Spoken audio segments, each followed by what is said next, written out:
Welcome back to the GSMC Dead Ball Sports Podcast, hosted by GSMC Sports Network.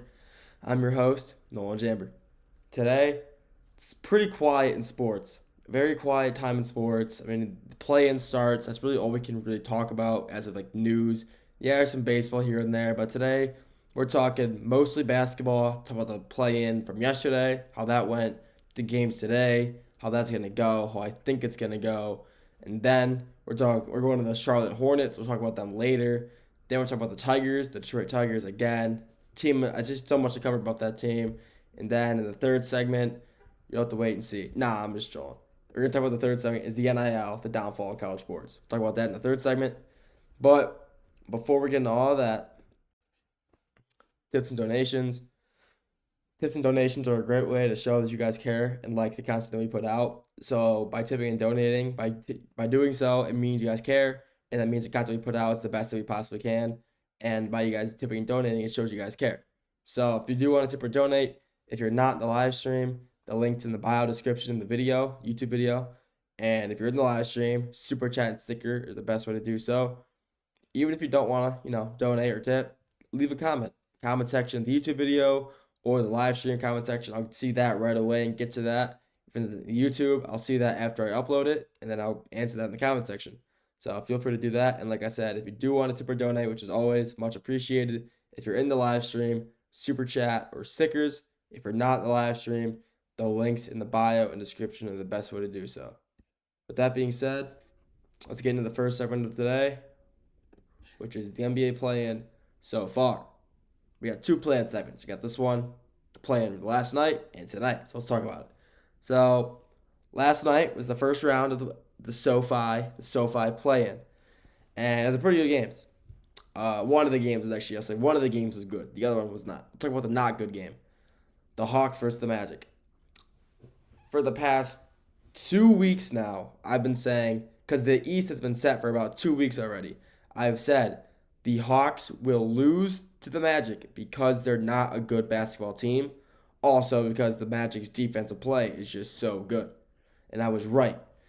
You don't lose to a team by 35. The Hawks lost to the Magic 120-95. The Hawks are just I've said it before and I'll say it again.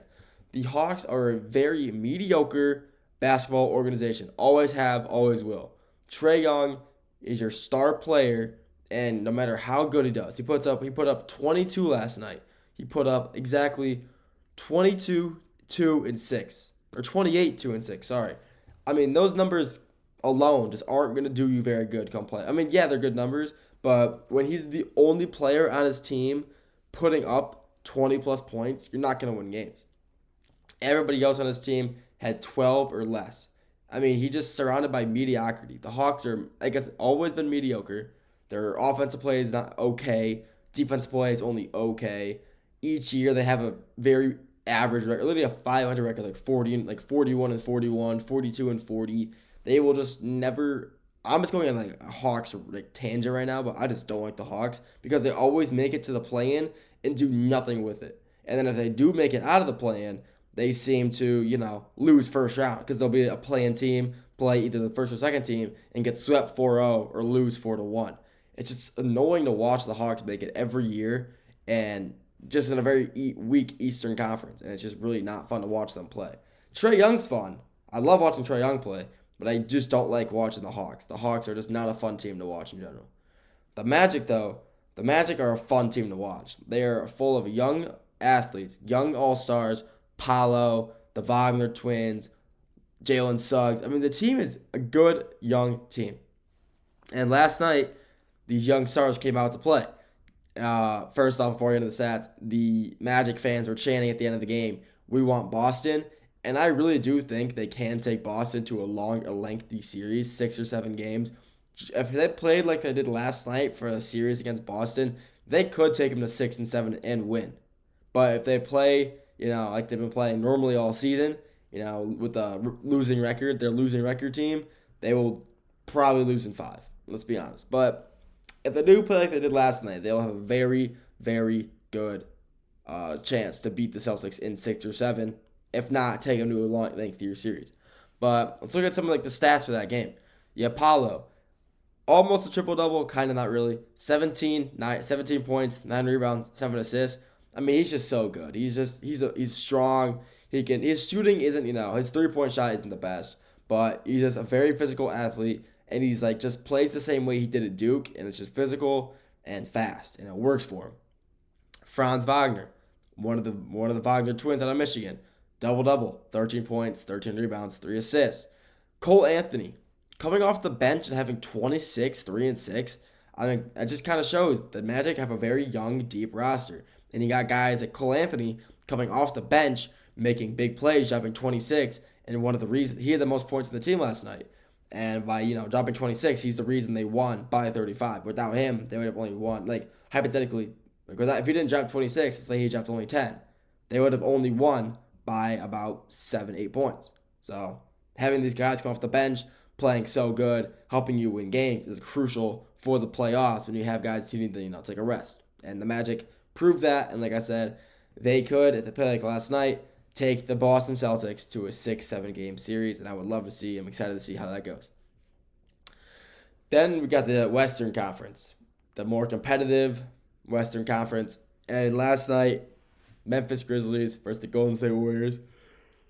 The yawns are back, oh no. But the Golden State Warriors versus the Memphis Grizzlies may have been one of the best play-in games I've ever seen in my life. It was phenomenal from start to finish. It was, well, not really start. The Celtics, or not the Celtics, bleh. The Warriors were up by 18. And, everybody thought, oh, this game's already over. The Memphis Grizzlies come back within 4 for, towards the middle of the third quarter, end of the third quarter. And then it's a ball game. It's really tough, really tight the rest of the way. The rest of the game, it's very competitive.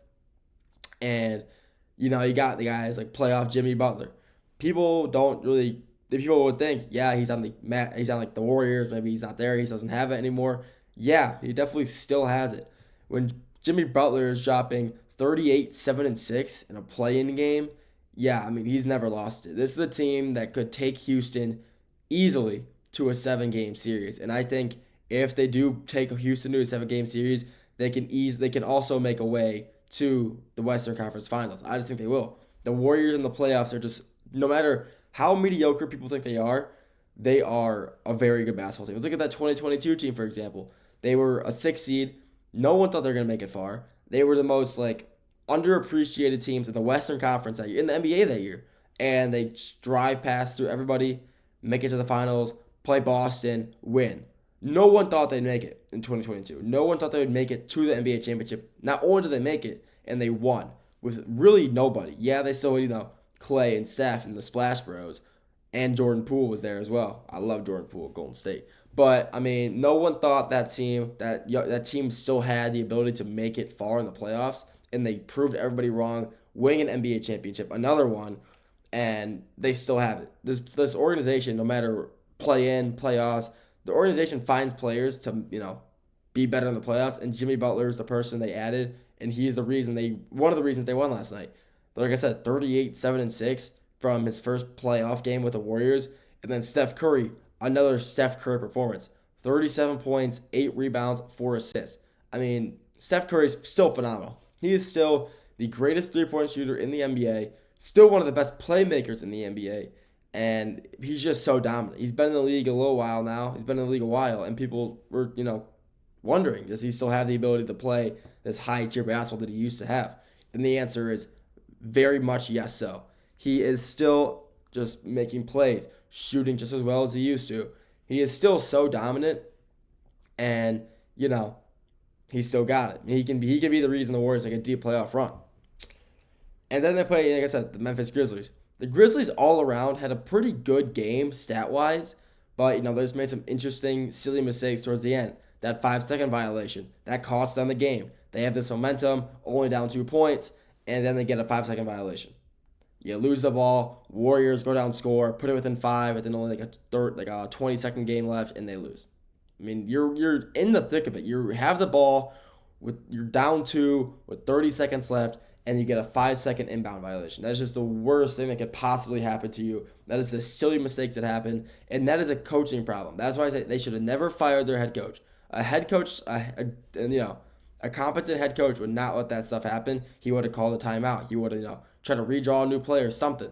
But these interim head coaches, firing these head coaches so late and leaving these interim guys, to run these plays in these deep, close game scenarios and close games, just not going to work. And that's what happened last night. Desmond Bane, though. Desmond Bane has been hooping all year. He had a nice 36-4 for the Memphis Grizzlies. Ja Morant had himself considerably an off night. I wouldn't say an off night, but for Ja Morant, it wasn't, the best. 22, 3 and 3.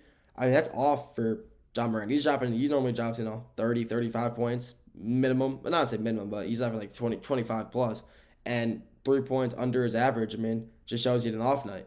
And if maybe he, got a few more points, I would have won. Jaren Jackson Jr., 18, 6 and 4. I mean, he's just proficient. Jaren Jackson Jr. has been good. He's been like that since college. He's been like that since Michigan State. He plays good defense. He's up for candidate for DPOI, and he's a phenomenal player. He's getting points on the board. He's helping the team win. Zach Edey in his first ever playoff game, play-in game, playoff, whatever. Double-double, 14 points, 17 boards, 2 assists. He did get blocked, by Desmond Bane, which is kind of crazy. I'm not sure how you let Desmond Bane block you, or not Desmond Bane, sorry, Gary Payton Jr. I'm not sure how you let Gary Payton Jr. block you, but if you've seen Gary Payton play basketball, he can jump high. He's freakishly athletic, and that block led to one of his 7 turnovers. Zach Edey had 7 turnovers last night, and for us, you can't be having that happen come playoff time. That's just not gonna. When you lose game by these close points and having 7 turnovers, you're one of the main reasons you lose that game because you lose control of the ball so much. That shows you have a lot to work on and a lot of the organization to think about come, next year. What are we going to do? They're still going to play in the 8 seed game versus the loser or the winner of the 9 and 10 game tonight. But will they win? I'm not sure. We'll have to talk about that in the next segment. That's all I got for this segment. Next segment, we're talking about the play-in tonight. Talk about, who's playing, who's, going to play, who's going to lose, win, all that, who's going to play Memphis, who's going to play the Atlanta Hawks in the Eastern Conference with the 8th seed. After that, going to the NIL, talk about that. I want to talk about some thoughts on that. Then we're going to Detroit, talk about the Tigers. We'll get back to all that right after the break.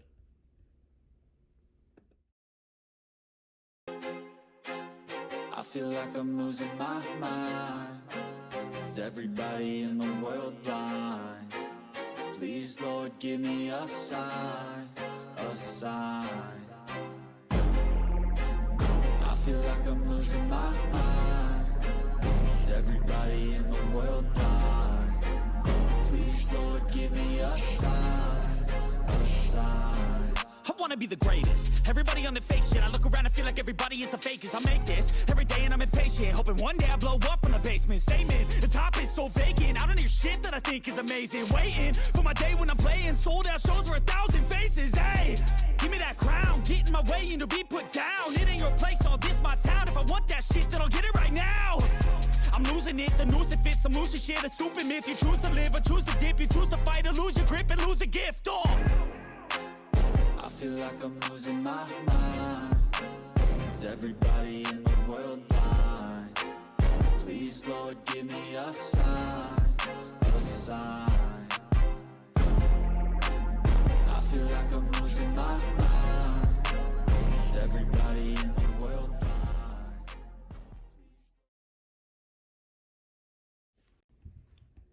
Welcome back to the GSMC Dead Ball Sports Podcast, hosted by GSMC Sports Network. I'm your host, Nolan Jamber. In the last segment, we talked about NBA play-in from last night, the results, what happened, how the games went. This segment, NBA play-in, but tonight we're talking about the games. Today we're talking about the games tonight. So I'll talk about that, who's playing, what I think is going to happen. Next segment, after this one, we're talking the NIL. After that, we're going to the Detroit Tigers, ending it off to put the Charlotte Hornets. Just because, they're an interesting organization. I want to talk about them. No one really talks about them, and I want to talk about them for a little bit. Before we get any of that, though, tips and donations. By tipping and donating, it really means you guys care about the content that we put out. And by doing so, we will put out the best possible content so you guys enjoy it, enjoy listening, you enjoy watching. So if you do want to tip or donate, and if you're in the live stream, the super chat and stickers are the best way to do so. If you're not in the live stream, the 2 links in the bio description are also a good way to do it. Even if you don't want to tip or donate, leave a comment, live stream super chat in the live stream comment section. I'll see that right away. I'll answer that as soon as possible. And if you're not in the live stream, leave it in the YouTube comment section. I'll see that as fast as I can. I'll get to that as soon as possible. I love talking to you guys. It's my job, so I'll get to that as soon as possible. But like I said, if you do want to tip or donate, which is always greatly appreciated, if you're in the live stream, super chat and stickers. And if you're not in the live stream, do it via the 2 links in the bio and description. With that being said, let's get into the segment number 2. NBA play-in tonight. So we got 2 more play-in games tonight. We got the 9 and the 10 games. 7 and 8 were last night, both of them. Now we got 9 and 10. In the Eastern Conference, you got the Bulls and the Heat playing for that 8 seed. And then in the West, you got the Kings, Sacramento, versus the Dallas Mavericks without Luka, because obviously they traded them. Still weird to think about. But let's talk about the Eastern Conference first, and then we'll go to the West. So, like I said, obviously Bulls and Heat, they're playing this game in Chicago, so it is a home game for the Bulls. So that's always an advantage, playing a playoff game. Just it's your home court. It's always a huge advantage to have. And the Bulls have been playing really good. Josh Giddey, for example, he's been playing phenomenal since All-Star break. I mean, he's literally an all-star player since All-Star break. And him getting traded from the OKC Thunder to the Chicago Bulls may have been the best thing that could ever happen to him. He wasn't getting as much play. He wasn't really getting that much playing time at OKC. And with him being traded to Chicago, he became the starting guard for them. This, the heart of their team, I guess. And they have developed him so much into just a phenomenal playmaking point guard. He's not obviously the best shooter, but he does get rebounds and he does get, he passes the ball a lot and gets good assists out of it. He doesn't tend to shoot, like I said. He just likes making plays for his teammates. He finds he'll drive, kick it out. He finds open players to make good plays, and that's why he's been playing so good recently. You got guys like Matisse Thybulle, one of the top 5 picks in the draft this year. He should have been number 1. I'm very surprised he did not go number 1, and he fell pretty far. Obviously, to the Bulls, who were very early in the draft, I believe they were a top 5 pick. If not, I'm wrong. I'm sorry. But, I mean, he was projected, one of the first overall picks, and then he fell to the Bulls. And he's been having a great year. He's not, no rookie of the year player, but he's still having a great year nonetheless. He's helping this young Bulls team carve their way, and hopefully make it into the playoffs. But like I said, they are playing the Miami Heat. The Miami Heat are the Miami Heat. They always tend to play well come playoff time, regardless of the situation that they're in, record-wise, who they're playing, doesn't matter. Yes, they don't have Jimmy Butler, one of the key assets of their team.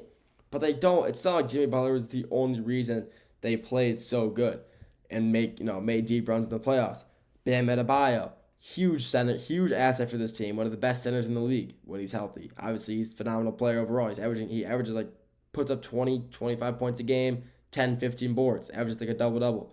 Tyler Hero, one of the cleanest scorers in the game. He's strong, he's fast, he's physical, he can shoot well, phenomenal player. Duncan Robinson, another good forward for the Heat. I mean, he was a great player in college at Michigan, and that translated to the NBA. He's been a phenomenal player his entire career, college and NBA, and he's just a very pure and efficient player. Jamie Vasquez out of UCLA, second-year player, and he's really proven himself to be a good young star. He was in the Rising Stars Challenge, and he really kind of just made his mark there. People were starting to notice that this kid's a good hooper, and he's been a good player since college at UCLA. He was a phenomenal player, helped UCLA. He was basically the leading player for that UCLA Final Four team when they lost to Gonzaga. But regardless, Jamie Vasquez is a great player. But, you got some good matchups tonight as well.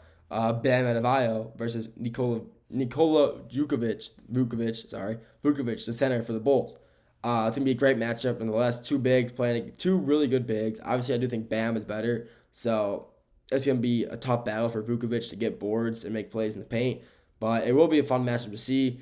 And then you got Josh Giddey versus Tyler Hero. That's going to be a great matchup as well. Giddey is letting a little faster, makes better plays, but Hero's a better shooter. So it's going to be interesting to see how they compete against each other, what they play, if they're going to play tougher defense, who's going to play tougher, who's going to play if Giddey's going to play tougher defense compared to Giddey, Hero, who's going to play maybe more off ball, maybe give him to shoot because he's not the best shooter. But who are the things going to win this game? I do think, even though how well the Bulls have been playing, I do think the Heat will win this game. I think they're just overall a better team, and they will end up probably playing the Atlanta Hawks and then beating them as well to go to be the 8th seed to then play the Cleveland Cavaliers in the first round.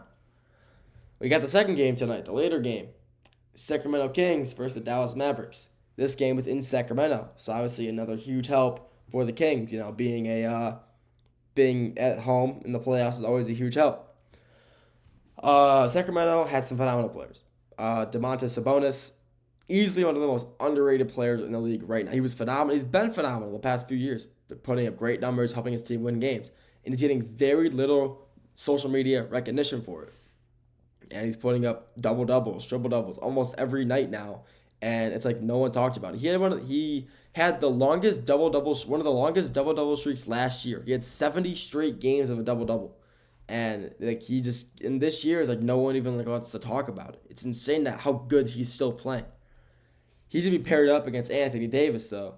Anthony Davis, Hall of Fame center, phenomenal his whole career. Coming off injury, and he's finally ready to play again. And Anthony Davis wants to go in. He wants to win, beat Sacramento, to then go on and play Memphis. And if they go and play Memphis, they would win that game because I do think he's better than Zach Edey. And then that'd be a great matchup to watch, though.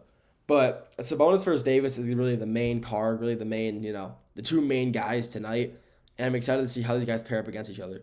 The Kings do have DeMar DeRozan, though. That is a key factor for the Kings.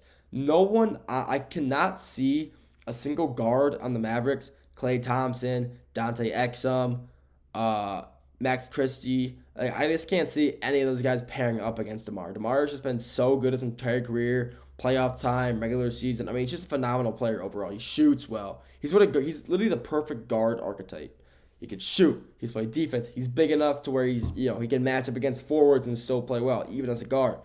His career in Toronto when he won a ring with Kawhi, it was him and Kawhi, not just Kawhi. Kawhi was obviously a huge reason they won, but those two being paired up was one of the best things that happened in Toronto. Though DeMar was obviously one of the key factors for the Toronto Raptors winning that championship. And DeMar being traded to Sacramento, he's helped them a lot as well. He's been there a few seasons now, and he's helped a lot. They're always in the play-in, but even when they make it in the play-in and lose out or make the playoffs, they still tend to play well, play good basketball. So it's going to be a great matchup tonight. Who do I think is going to win? I do think the Kings will win. Who do I want to win? Probably the Dallas Mavericks. I do want to see the Mavericks win because, see if they can actually win games without Luka. But as you can see, since he got traded, that's just not true. But I do think that I want the Mavericks to win, but I think the Kings will win. So, it will be a great matchup, like I said, between Sacramento, Sabonis and Davis will be a great matchup to watch regardless. And then the loser's bracket, I guess you could say, if Sacramento wins and Dallas loses, Dallas would then go on to play Memphis, who I then think they would beat. I just think Anthony Davis is a better player than Zach Edey, and it'd be a great game in the paint, great game, and just low man wins, big man battle in the paint. Basketball, that's good basketball. Big man basketball is the best basketball to watch in my opinion. So that'll be a match to watch. Even if the Kings lose, Sabonis is still better than Edey, another big man in another great big man battle. It'd be phenomenal to watch. I'm excited to see how that game goes tonight. That's all I got for this segment. Next segment, we're kicking it off to the college scene. Talk about the NIL. Talk about is that really ruining college sports. Talk about that. Then we're going to the Detroit Tigers and the MLB. We're going back to the NBA for the last segment. Talk about the Charlotte Hornets. We'll get right back to all that after the break. Looking for your daily fix of sports talk without having to pay for it? GSMC Sports Network is available on YouTube. Just search GSMC Sports Network. Get your fix of daily sports talk shows on YouTube, absolutely free. NFL, college football, NBA, MLB, MMA, UFC, fantasy football, and so much more. GSMC Sports Network has shows running all day long, with new sports shows starting every 2 hours. Just like on your favorite cable sports channel, except GSMC Sports Network is absolutely free. Just search GSMC Sports Network on YouTube to catch one of your new favorite shows, like the GSMC College Football Podcast, Chip Shot Football Podcast, Hoops and Heels Women's Sports Podcast, GSMC Basketball Podcast, and so many more. Check it out for yourself. GSMC Sports Network, now available on YouTube absolutely free. Search GSMC Sports Network on YouTube right now.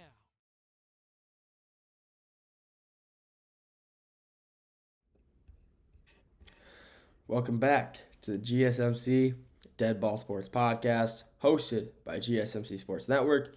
I'm your host, Nolan Jamber. First two segments, talk about the play-in, the games happened last night. We talked about that. Last segment, talk about the games happening tonight, who's going to win, who I think is going to win, all of that. This segment, is the NIL the downfall of college sports? My short answer to that, yes. I really do believe that the name, image, likeness is going to be the downfall of college sports. I think that this, this agenda, we need to be getting paid these millions, signing these contracts for all this money. I think that will be the inevitable downfall of college sports. It's really just that simple. I mean, look, just literally the most recent example. Nico, last name I can't pronounce. Nico out of Tennessee, the quarterback. I still cannot pronounce his last name. I don't want to butcher it, so I'm just not even going to say it. But you all know who I'm talking about. He is a very mediocre first year. Yeah, he takes his team to the playoffs. Yeah, congratulations. 12 teams made it. If you weren't part of that, 12 teams made it. And if it wasn't for the 12 teams, you would have been in a very, if it was like the normal four playoff teams, make it the normal, the 1, 2, 3, 4 teams, he would have been in the very mediocre bowl game. That's it. But he made it because, they were against the top 12 team. And I just didn't agree with that, but whatever. So he has a horrible game against Ohio State in the shoe, and he decides, it's not me, it's the team. It's not me, it's obviously, I played good. It must just be my team so bad, I'm leaving. And his posse, his group or whatever, they decided, hey, he's worth $4 million, and he needs to be getting paid $4 million or more somewhere else. They want to restructure his contract, which, by the way, is absolutely insane. There should not be contracts in college sports at all.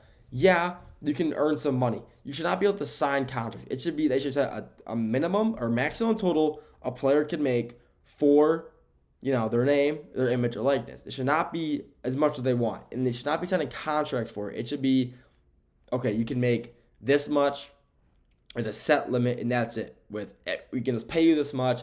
Everything else, it goes to us. That's just actually insane that these players are getting paid this much money for all this. And going back to Nico, he's just not that good of a quarterback. I just don't think he is. He had, I believe, 26 touchdowns this year. 12 of them came from the first 3 games of the season. So, let me put that in perspective. So, your first 3 college football games, maybe 4, are against, lower tier, lower level schools, to kind of warm your team up, get the blood flowing. And he was playing teams like Arkansas State, South Alabama, like Central Michigan, or just it's like one of your breakdown games.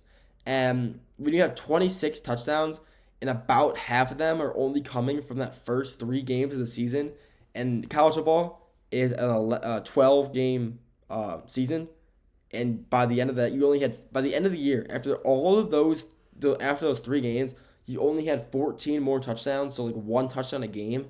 That's just not a good look. That's not a good stat line to have. And he's demanding so much. He's demanding so much money for how much he is. How much he's really worth is not nearly $4 million. Maybe a few $100,000. Nowhere near $1 million. Yeah, he was good in high school. Yeah, he's one of the best quarterback prospects in high school. But that's high school. College football is a whole different level. And people just really need to understand that. College athletes and high school athletes are very different.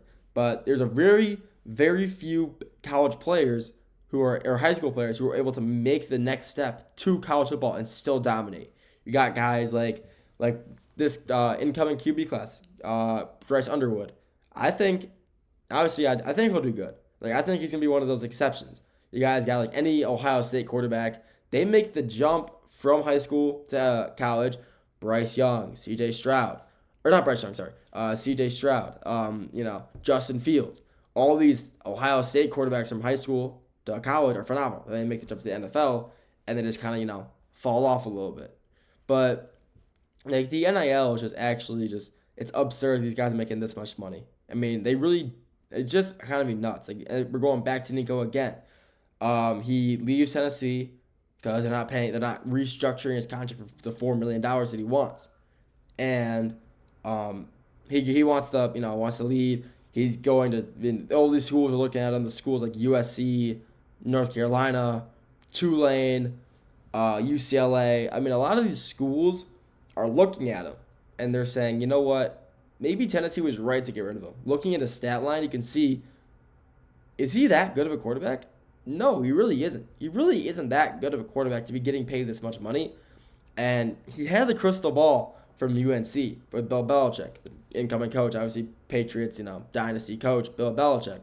And he has the crystal ball via, I think it's 247 Sports. And the crystal ball basically means, yeah, he's going to go here or the team's going to sign him. And like about an hour or two, I believe, after that was announced, the crystal ball was, announced or whatever, they revoked it. They didn't revoke it, but then it's like that 247, the crystal ball was gone off the page.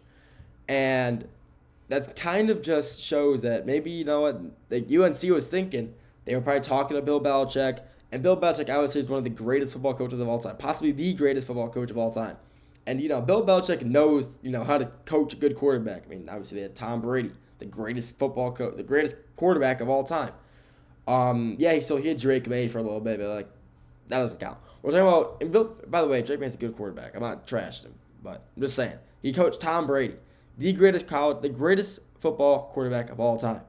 And he knows a good quarterback, and he knows that, yeah, Nico is not worth as much as, we're willing to pay him. We're not taking him. And they decide, yeah, okay, that's fair. Look at his stats, look it over again. Yeah, he's not that good. Let's just, not sign him. He can go somewhere else, whatever.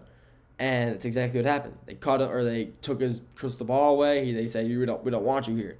And so now Nico is screwed because his team announced, they said, but the team said, like his posse, his group, his managers who managed him said, maybe we did put him in a bad spot. It was an article released earlier today, maybe late yesterday, said that, maybe we did put Nico in a bad spot with, taking him out of Tennessee and asking for so much money because they realized that teams are going to look at his, his play, his stats, and realize he's not that good of a quarterback to be, getting this much money.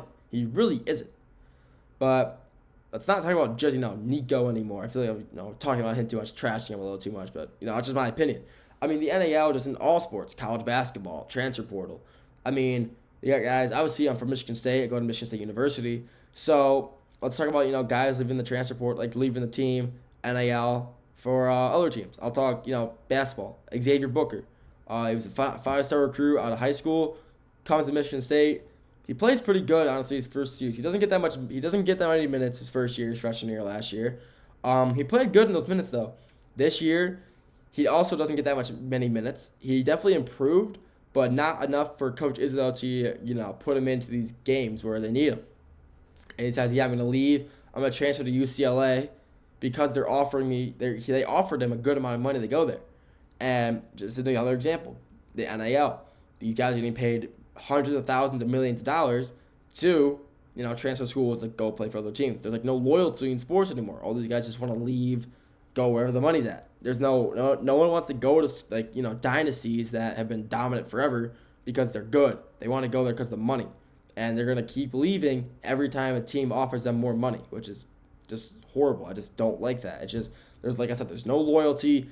Players just want to chase the bag, which is honestly completely fair because if you know that you don't think you're going to be cut out for, the professional level, MLB, NBA, NFL, go get as much money as you possibly can. That is completely fair. If you don't think you're going to cut it out in, the higher levels, the best levels of, the professional sport, go get as much money as you can in college and so you can take that into the next step of your life. Have yourself set up with a few $1 million coming out of college, maybe 100, maybe 10 million plus, whatever, and it helps set you up for success in the after your college career.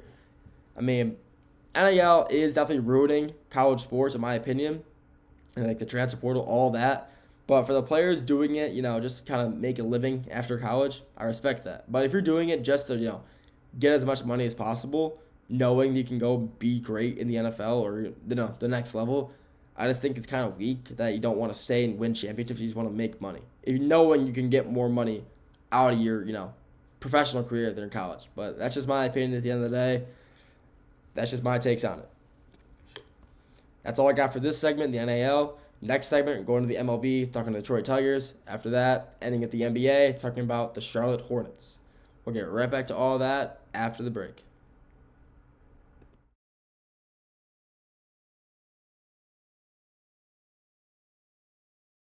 For the best and latest podcasts available anywhere, go to the podcast app on your cell phone and type in GSMC to access free content-rich podcasts on health and wellness, book reviews, sports, entertainment, relationships, social media, movies, technology, finance, and even weird news. Subscribe and download the GSMC Podcast Network's family of shows, available everywhere podcasts are found.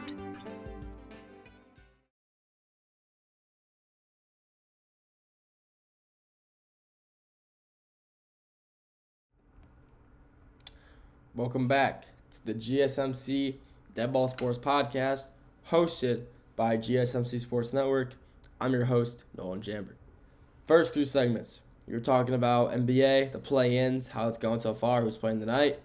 Segment number 3, last segment, talk about the NIL. Is it ruining college sports? Have my opinions on that. This segment, I want to talk about the Detroit Tigers. The Detroit Tigers are one of the best names, one of the best stories in MLB as of recent. Last year, they're down out of the playoff race I wouldn't say pretty late, but like right after the All-Star break. They're already out of playoff contention, playoff talks. They go on a nice, very, very good 17, out of 20 games, they win 17 of them, and they get put right back in the playoff race. They make their noise in the playoffs. They lose to the Guardians, a 5-game series, 3-1. Absolutely brutal, devastating. But it really does show the team has so much to play for. And they have so many stars on their team as well. They got pitching on the mound. Cy Young winner, Tarik Skubal. One of the best mittens, one of the best hands, best pitchers in baseball. Tarik Skubal has dominated last year, and has been dominating so far this year. He's lost one game he's pitched in, and it was to the Los Angeles Dodgers in the first game of the season. That's it. And they barely lost that game. They lost by 1 run. And he just pitched phenomenal. And he's been pitching phenomenal the entire year so far. You got younger guys. You got Jackson Jobe, one of the youngest prospects we have, the Detroit Tigers have, and he's pitching phenomenal for them as well. You got some relievers. I mean, I'm going to say his name. People don't like him. I do like Kenta Maeda. I think he's a good pitcher. He has very iffy days, very on, very off.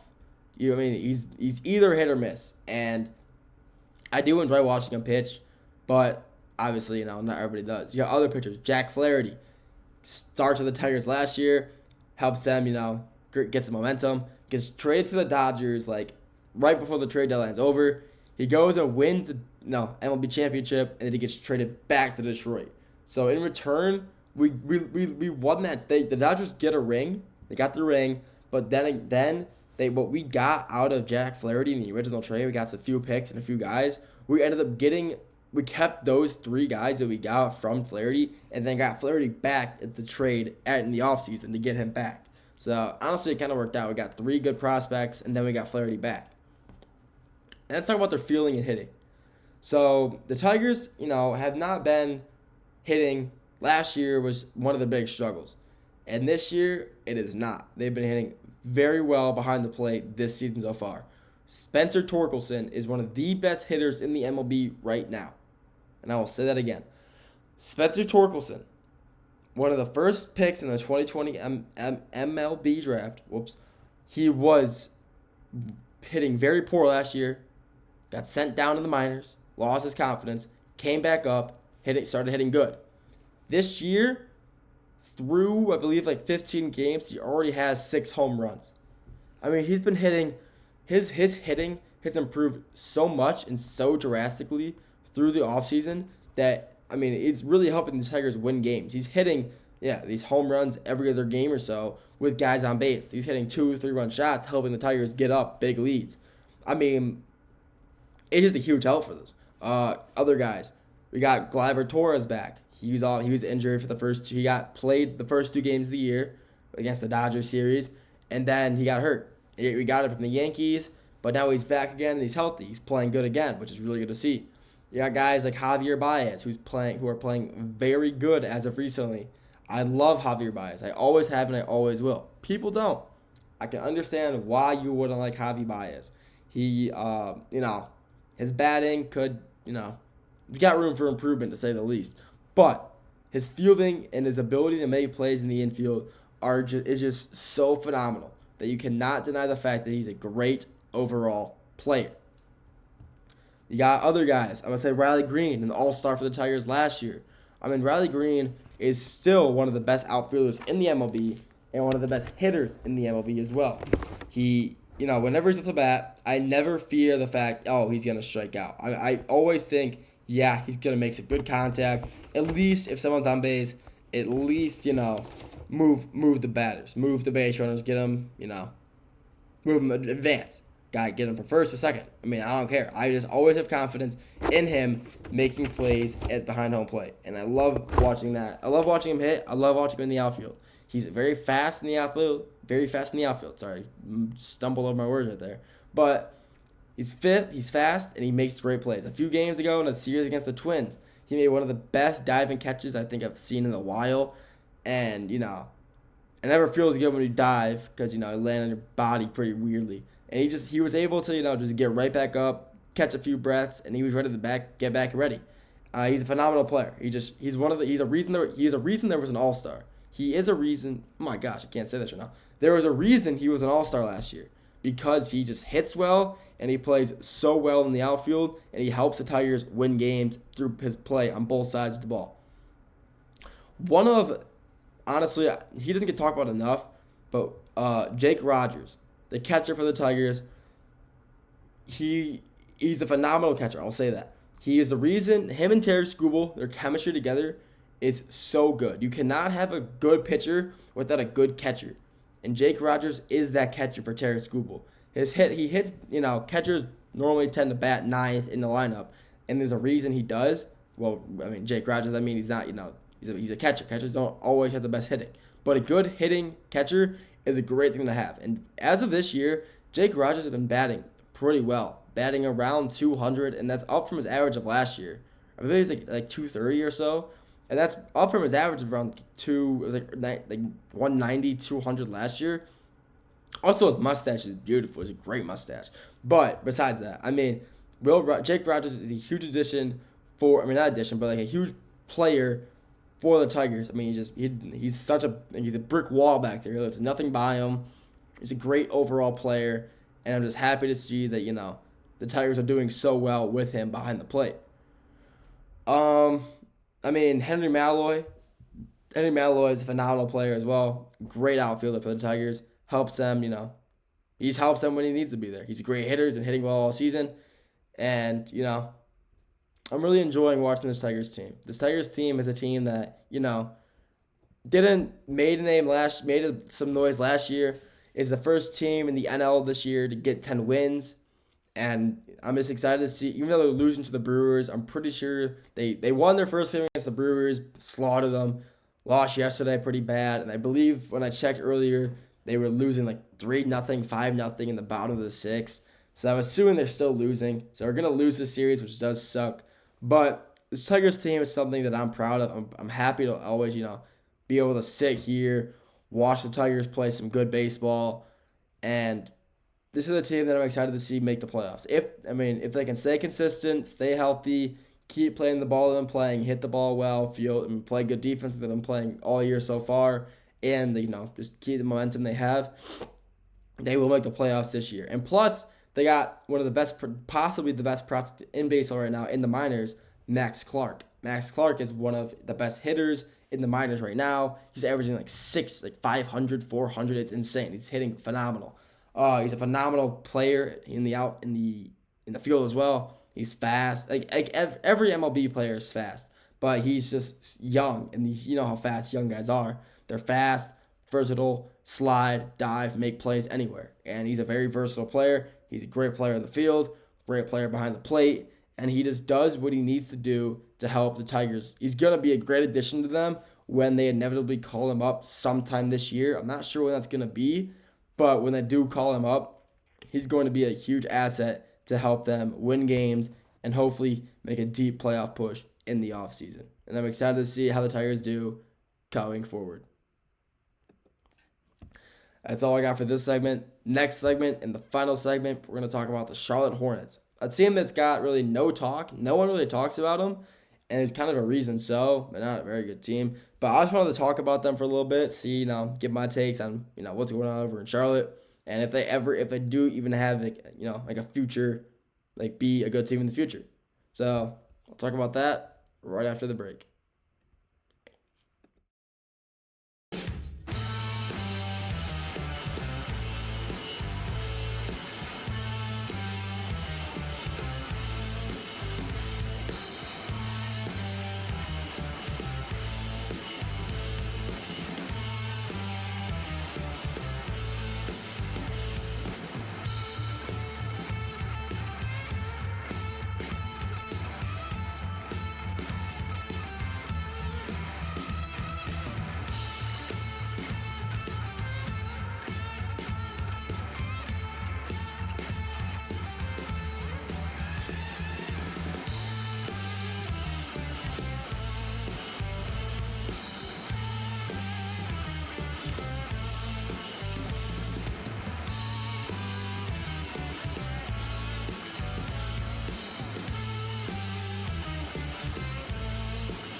Welcome back to the GSMC Dead Ball Sports Podcast, hosted by GSMC Sports Network. I'm your host, Nolan Jamber.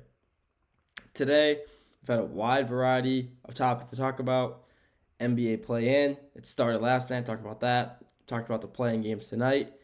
Talked about some NIL, the Detroit Tigers, and to end it off, we're talking the Charlotte Hornets.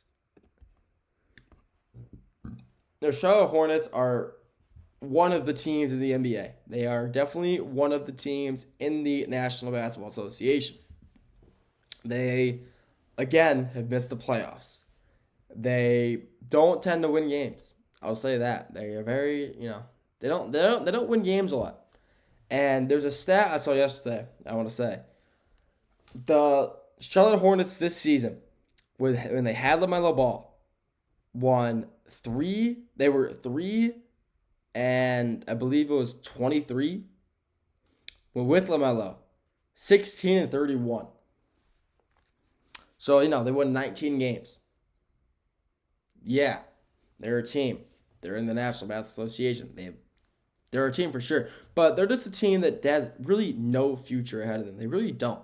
LaMelo Ball is the most unserious basketball player ever. He still drops, 30 points a game. But as you can see by, the stats, he plays a lot, but it doesn't matter. Even when they had him, regardless, they had a losing season both times. 3 and 23 without him, that's a losing season, losing record. 16 and 31, that's also another losing record. I mean, the Charlotte Hornets are just I don't want to say it, but I will, a dysfunctional organization. They really don't have anything going on over there. Yeah, they got some pretty young stars. The kid out of Alabama last year, 2nd overall pick, great player. I literally had his name. I was calling him Brandon Ingram. That was not his name. But he's a great player overall. He's a forward, a great shooting forward for the Hornets. However, that doesn't really. They got some good players. You got LaMelo Ball, obviously the shooting guard. One of the best shooting. He's low-key snubbed. I'm going to say that. He was snubbed of an all-star this year because of how good he was playing. But I believe they didn't choose him just because, this team is just not good. The team itself, the Charlotte Hornets, are not a very good team. He got another guy, Miles Bridges, another great player. He has been a good player his entire career in Charlotte. I mean, he puts up good numbers, puts up good double-doubles most of the time he plays. Another great small forward for the Hornets. You have a vet. You got Taj Gibson, who said in the interview the other day that these young guys who really want to come to Charlotte, it's a gold mine. He said, and I quote, "It's a gold mine." I don't really know what he's referring to by saying gold mine, but I'm assuming it's not a good basketball organization because the Hornets really just don't have a good basketball organization. I'm going to keep saying that. I do, like, Charlotte fans, they definitely do go through a lot having to watch. I mean, they do enjoy it. I've never seen a Charlotte Hornets fan that's, like, really, like, tired of watching the Charlotte Hornets. I guess they're just kind of used to it. Every time I've talked to one, they say, yeah, no, it's all right. I don't mind watching them. They're a fun team to watch. Don't get me wrong. They are a very fun team to watch. A lot of, young stars, a lot of fun players, active players to watch who put up good numbers. But they just don't win games, unfortunately. They just don't have the skill to win games. And that's the problem. They literally have no bench depth. Their starting five is all they have. Even with one of them being out, their second string, the bench players, their sixth, seventh, eighth man, just aren't good enough to help compete, to help them win games. And one of the problems with the Hornets, though, was the fact that Michael Jordan was the owner of that organization for a few years. He made horrible draft picks. Yeah, he's a phenomenal player. Michael Jordan's probably the greatest basketball player of all time. But he's definitely not one of the greatest basketball owners of all time. He was a horrible owner for the Hornets. Made horrible decisions, like trading-wise, drafting players. He never made a decision, he never drafted a player that panned out for the Hornets. He always ended up being a bust, playing bad, trading them, and then they went on to be successful somewhere else. I mean, it just does kind of suck, having to see a team have all these players. You got all these stars. Miles Bridges, he's a star. I would say he'd be a star. LaMelo Ball, he should be an all-star. He wasn't, but, that's the voters. That's the all-star committee decision. That's not mine. You got a pretty good vet. Taj Gibson's a pretty good, big for them. Yeah, he's pretty old. He's been in the league almost as long as LeBron has. But he's helped the team, He's definitely helped the younger guys around him, kind of translate their play to, the NBA, help them adapt to playing, NBA basketball. The record doesn't show it, but they could maybe be a good team within the next few years. Maybe. Will they? I'm not really sure. I don't really follow the Hornets too well. So, I don't go out of my way to watch them. But every time I see them posted, like on ESPN, it's either them losing by a lot or LaMelo Ball hitting a crazy shot. Just, LaMelo has that signature one-leg shot, shoot off his one leg and it goes in, the crowd goes crazy. Or the other times on NBA, their announcer. The announcer for the Hornets is probably the most ecstatic, electric guys you've ever listened to in your entire life. He's just always full of energy, and I would love to, sit down with that guy and just talk to him for an hour. I would love to. He seems like a great guy. But the Hornets just themselves, the organization, really just don't have, I would say, a bright future. I mean, they definitely do have a future. Every team has a future. It's just a matter of if the Hornets will ever be, back to, making the playoffs. They made the playoffs constantly for a few years ago. Make the play-in a few times, playoffs, really in the late 2010s. But ever since then, since 2021, 22, they really haven't done much. They really haven't, to be honest. They haven't made a playoff, play-in, made any noticeable trades, any big-name trades that, help the team improve. So they just keep focusing around LaMelo Ball. And if that were them, if I were the Hornets, I think it's time to even though I just signed him to a multi-million-dollar contract, I would have tried to trade him away, try to get something out of him first, and then if worse comes to worse, sign him.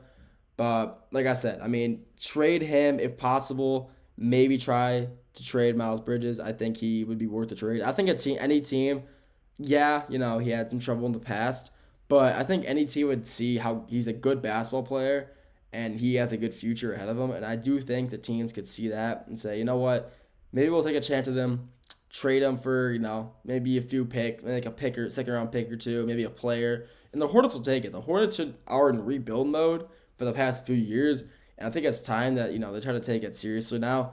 They say, hey, we've been rebuilding for a few years now, and it's time that we try to, actually rebuild. Make an actual good rebuilding, organization, trade players, try to become, playoff team within the next 3 or 4 years, 3 or 4 seasons, and maybe try to get back to the way they were in the late 2010s, very early 2020s, in the 2021, 22, and that's it. And maybe that's like 2015. They were pretty good back then, but before they got LaMelo, they basically weren't nothing. But I don't know. The Charlotte Hornets are just kind of in the pit. I'd say like in a pit of despair. I wouldn't say a pit of despair, but they're in a spot where they have a lot to work on, and I'm not sure with the team they have surrounded with them right now, if they're going to be able to do anything with it, or the organization. I think it's time for a clean sweep, reset, fire head coach, maybe GM, trade away their key players for some pick, compensation, money, whatever, and just try to become an organization that's meant to win games. They want to win games. Yeah, it's time to start trading players. And I think that time is after this offseason is the time to do it. And if they don't make any trades this offseason, I will come back on the show and say that they are an unserious organization and they will just never be a team that is competitive and a team that people should fear. They'll just never be that if they make no moves in this offseason. But like I said, we'll have to wait and see if they do. And let's see, if they want to be competitive or not. Only a matter of time. That's all I got for you today. Thank you for tuning in to the GSMC Dead Ball Sports Podcast, hosted by GSMC Sports Network. Your continuous support really means the world, so feel free to like, comment, and share. If you want to stay up to news with all stuff GSMC, make sure to follow us on our social media via Twitter/X, Facebook, Instagram, Snapchat, any social media site, we're on it. So make sure to follow us, stay up to date with all the news GSMC. And thank you for tuning in to the Dead Ball Sports Podcast. And I'll see you all very soon. Have a great rest of your day.